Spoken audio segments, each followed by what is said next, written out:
Hi అండి, అందరూ ఎలా ఉన్నారు? Welcome to Jyothish kitchen. ఈరోజు మనం చేసుకోబోయే వంట కాకరకాయ కారం అండి. అలాగే కాకరకాయ, ఒక ఎండుమిరపకాయలు, కరివేపాకు, ధనియాలు, జీలకర్ర, చిన్నులపాయ ఒకటి, కొబ్బరి ముక్క కొంచెం, చింతపండు కొంచెం, అలాగే ఉప్పు, ఆయిల్. తయారు చేసుకునే విధానం చూద్దామండి. స్టవ్ వెలిగించుకుందామండి. స్టవ్ వెలిగించుకొని కళాయి పెట్టేసుకుందాం. ఈలోపు ఆయిల్ వేడవుతూ ఉంటుంది. ఆయిల్ పోసేద్దాం.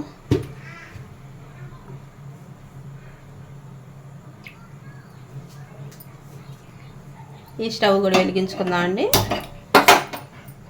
ఇంకొక కళాయి పెట్టేసుకుందాం. కొంచెం నూనె వేసి పెట్టాను ఇప్పుడే.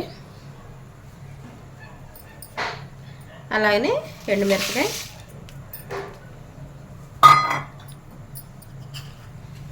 జీలకర్ర ఒక స్పూను,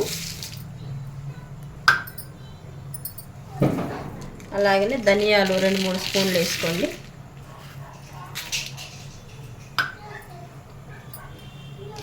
అలాగనే కొంచెం కరివేపాకు. ఇవి వేపుకోవాలండి. మనం కొంచెం మిరపకాయ వేగినాకండి అలాగే మనం చింతపండు కూడా వేసుకుందాం. చింతపండు కూడా వేస్తాం. వేగినాయండి. ఇక ఆపేసుకుందాం స్టవ్. ఇక కాసేపు బయట పెట్టేసి వద్దాం. ఈ కూర మొత్తం పోయిద్ది, మిరపకాయ కదా. ఆయిల్ కూడా వేడెక్కిందండి.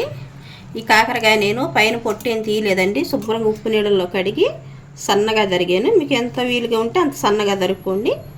తరిగి కొంచెం ఒక చిటికెడు సాల్ట్ జల్లి ఒక 5 నిమిషాలు పెడితే ఇలా నీరు వచ్చేసిద్దండి. మనం ఆ నీరు శుభ్రంగా పిండుకొని వేసేసుకుంటే మనకు అసలు చేదే అనిపించదండి.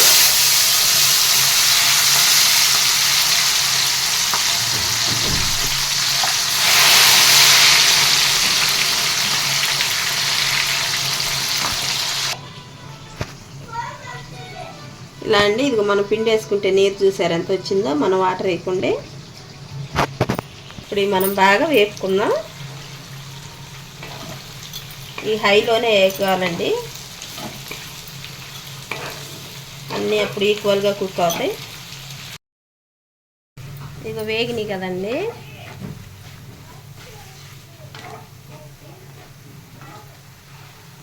ఒక్క 2 నిమిషాలు ఎలా సిమ్లో పెట్టాను ఇప్పుడే నేను. ఈలోపు మనం కారం చేసుకుందామండి. ఇవన్నీ వేపుకున్నాం కదా, దీనిలోనే ఎండు కొబ్బరి వేసి కొంచెం సాల్ట్ వేసుకుందామండి.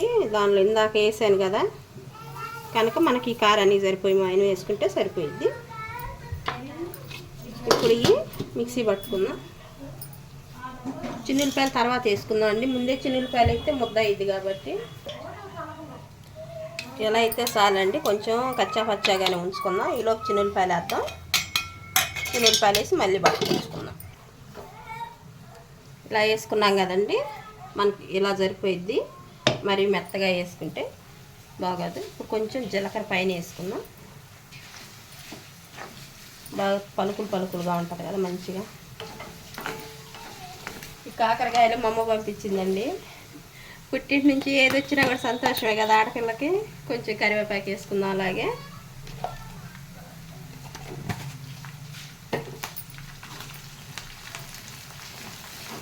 కొంచెం ఎర్రగా రానిద్దామండి. ఒక 2 నిమిషాలు అయితే అయిపోయింది మనకి కారం కూడా. ఇప్పుడు వేగినాయండి ఇవి.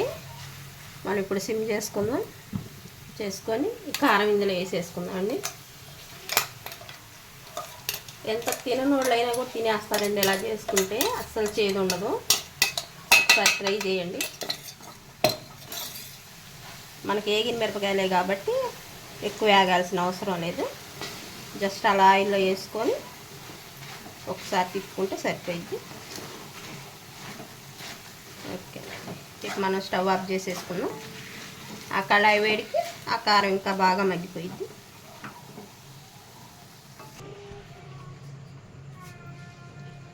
అయిపోయిందండి కాకరకాయ కారం. మీరు ఒకసారి ట్రై చేయండి. ఎలా ఉందో మాకు కామెంట్లో తెలియజేయండి. మాకు సపోర్ట్ చేయండి. మమ్మల్ని లైక్ చేయండి, షేర్ చేయండి, సబ్స్క్రైబ్ చేయండి. థ్యాంక్ యూ అండి.